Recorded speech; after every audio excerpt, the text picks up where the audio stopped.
At dyan po nagtatapos ang Day 8 ng impeachment trial laban kay Vice President Sara Duterte. At hindi pa po tapos no, yung cross-examination kay NBI Director Melvin Matibag dahil humiling ng continuance yung depensa. Ano po ba ibig sabihin nito, Attorney Gabriel, kapag humihingi ng continuance? Bakit hindi pa nila tinuloy ngayong araw na ito? Okay, tama yun, Pia. No? Hindi pa natapos yung cross-examination ni Director Matibag. Ang continuance, ang ibig lamang sabihin nito ay humihingi pa ng pagkakataon yung partido na ipagpatuloy yung kanilang cross-examination sa isang testigo. So nabanggit ng Defense Counsel na ang rason nila kaya humingi sila ng continuance ay dahil doon sa dokumento na iprinesenta ng prosecution na wala silang kopya. At gusto nilang basahin muna yung dokumento kung meron silang makikita na pwede nilang gamitin para tanungin yung kanilang yung testigo ng prosecution. Attorney, ano pong naging assessment ninyo dun sa naging testimonya or actually yung cross-examination kay Director Matibag? Kasi talagang, kumaga, ang ipinupuntirya no, ng depensa, nagtanong sila tungkol sa asawa ni Director Matibag na isa raw sa mga pumirma or nag-endorse sa articles of impeachment, pati na yung mga previous articles na naisulat daw ni Director Matibag tungkol kay Vice President Sara Duterte, past actions before he became NBI Director. Ano pong masasabi ninyo tungkol sa cross-examination? Layunin ng cross-examination, Pia, na sirain yung kredibilidad ng testigo.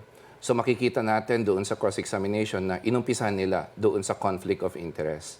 So sinasabi ng Defense Counsel na may conflict of interest siya dahil isa sa mga pumirma ng impeachment complaint ay kanyang may bahay. So pangalawa naman, pinapakita ng depensa yung partiality or bias or prejudice ni Director Matibag kay Vice Presidente Sara Duterte. So pinapakita ng depensa na bago pa siya ma-appoint bilang direktor ng NBI, may mga sinulat na siyang editorial at hindi maganda yung mga editorial na sinulat niya tungkol sa Vice Presidente.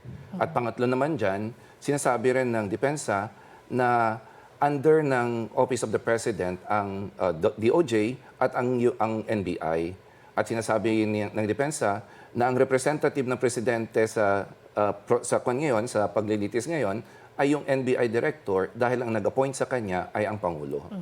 Nabanggit rin, attorney, ng depensa na nakipagpulong si Director Matibag sa prosekusyon bago siya tumestigo para sa kanila.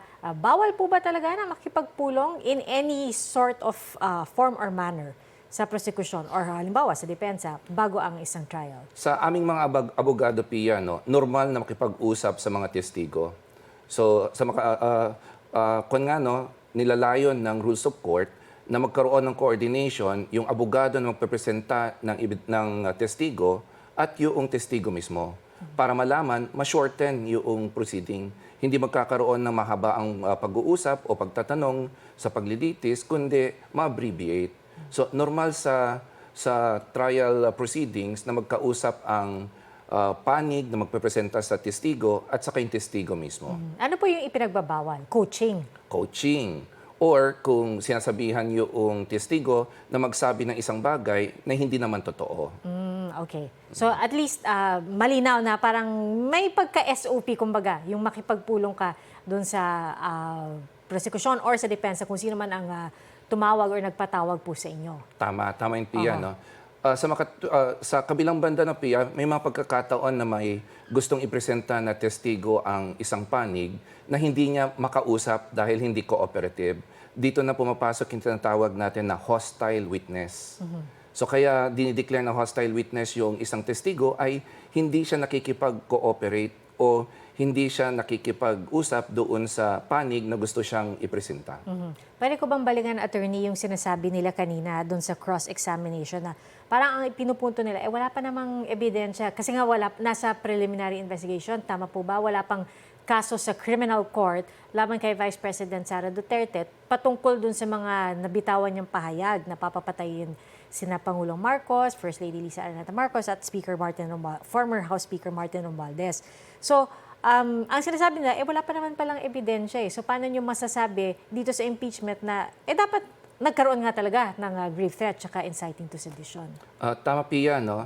Yung pagtatanong ng depensa doon ay para ipakita na walang basihan yung impeachment complaint na inihain ng Kongreso. Pero kailangan nating maintindihan na yung criminal case ay hiwalay doon sa impeachment trial.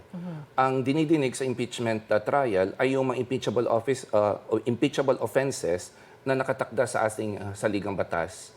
Sa criminal cases naman, ang tinitignan dito ay ang paglabag sa mga criminal laws or penal offenses natin. So, sa standard of evidence na lang, Pia, no? Sa criminal case, ang standard of evidence para ma-convict ang isang akusado ay proof beyond reasonable doubt. So, kumbaga, halos walang pagdududa. Okay, so sa amin, dinidefine namin ang proof beyond reasonable doubt as moral certainty. Okay. Sa impeachment case naman, nung nag-umpisa ang impeachment trial natin, nag-rule ang presiding judge natin kung ano ang gagamitin nilang standard of evidence. At ang sabi ni Senador Escudero, ang ipapatupad nilang standard of evidence ay clear and convincing evidence. So, sa hierarchy of evidence, Pia, ang pinakamataas, yan ang proof beyond reasonable doubt na ginagamit sa criminal case. At sa regular na mga kaso sa korte, ang susunod doon ay preponderance of evidence sa civil case. Ang clear and convincing evidence ay mas mababa sa proof beyond reasonable doubt sa criminal case, pero mas mataas siya sa preponderance of evidence sa civil case.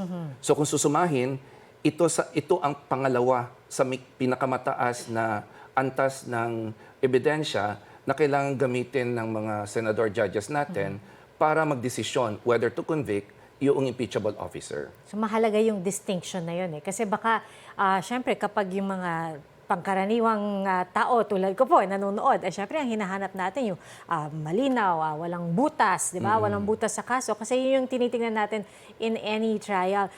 Tapos, ang isa ko pang tanong, attorney, kasi parang, kumbaga parang na personal, I guess, is for lack of another term, yung mga bagay na binanggit tungkol kay Director Matibag kasi nga binanggit yung asawa, binanggit ang previous conversations made with a friend, with a supposed friend, ganyan. So, just to be clear, hindi po ito pamimersonal, kundi standard practice also in court when you're trying to discredit the witness. Tama, Pia, no? Gusto lang ipakita ng prosecution na hindi credible or hindi ka panipaniwala yung mga testimonya ni Director Matibag dahil bago pa man siya maging direktor ay bias na siya or partial na siya sa Vice Presidente.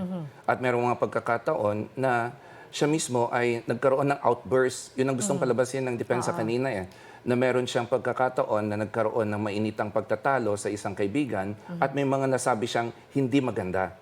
So hindi lang naituloy ng depensa kung ano yung gusto nilang patunayan doon, pero ako bilang abogado, ang gusto nilang patunayan doon ay kung ikaw nga na Director of NBI, nakakapagsabi ka ng masasamang bagay sa isang tao na pribado, bakit yung Vice Presidente na nakapagsabi ng hindi maganda sa Pangulo natin, sasabihin mo na inciting to sedition. Alright, well, attorney, maraming salamat sa iyong pagsama sa amin sa buong maghapon hanggang gabi. Pasado. Alas 7 na pala, attorney. Maraming salamat po sa pagsama sa amin sa araw na ito, Attorney Adonis Gabriel, San Beda University College of Law Professor. Maraming salamat, Pia, at isang karangalan na mag-participate sa inyong programa. Maraming salamat po. At mga kapuso, yan po ang special coverage ng GMA News sa Day 8 ng impeachment trial ni Vice President Sara Duterte.